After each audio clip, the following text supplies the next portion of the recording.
Using 3 lights, position your subject directly in front of the camera. Use one light at about a 45-degree angle from the camera on one side of your subject. This will be your key light. Place the second light at closer to a 90-degree angle from the camera on the other side of your subject. This will act as a fill light, and some of this light will spill onto the background to eliminate the shadow created by your subject. Place your final light on the same side as the key light, but have it primarily shine onto your green screen, eliminating the remaining shadows and creating an even light on your chroma key screen.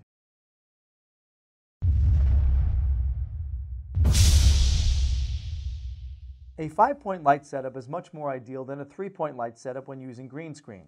With 5 lights, you can light your subject separately from the backdrop, which gives them more freedom to move around.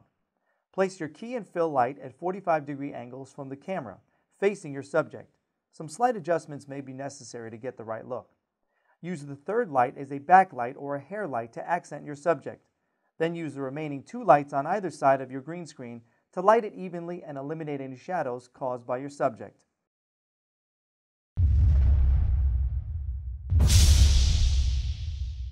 The sun makes a really good natural key light. Most often the sun coverage will be enough to light the green screen evenly. If not, try bouncing light using a reflector to even out the light.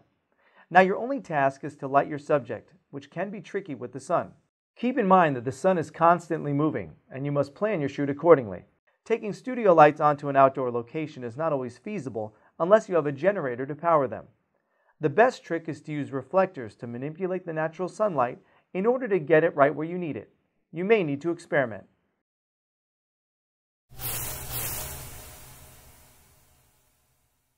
Another component to getting the best possible chroma key is to make sure your camera is set up correctly. First off, make sure you correctly set the white balance on your camera. Also try to use the lowest ISO setting possible. Higher ISO settings produce more noise in your image, which makes keying more difficult. Finally, try opening up the aperture on your camera as wide as possible. The wider the aperture, the more depth of field you get. This will blur out the background, making your green or blue screen easier to key out.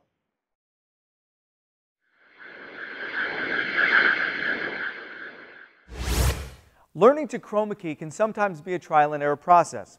We're going to show you what to avoid when shooting against a green screen so that you don't run into these problems in post-production. The number one rule of using green screen: do not let your subject wear green. When you go to key them out, if they're wearing a green shirt, the shirt will also be keyed out. The same rule applies to blue screens. So if your wardrobe includes blue, it's best to shoot against the green screen, and vice versa. If you shoot a variety of products or models for print ads or commercials, you may want to invest in a reversible flex screen. This has chroma key green on one side and blue on the other, making it extremely convenient for camera work on the go. It flips out, stands alone, and folds down, making it portable and easy. And the best part is you never have to worry about what your subject may be wearing. You can still get a perfect key. Never light your green screen from behind. Tube tape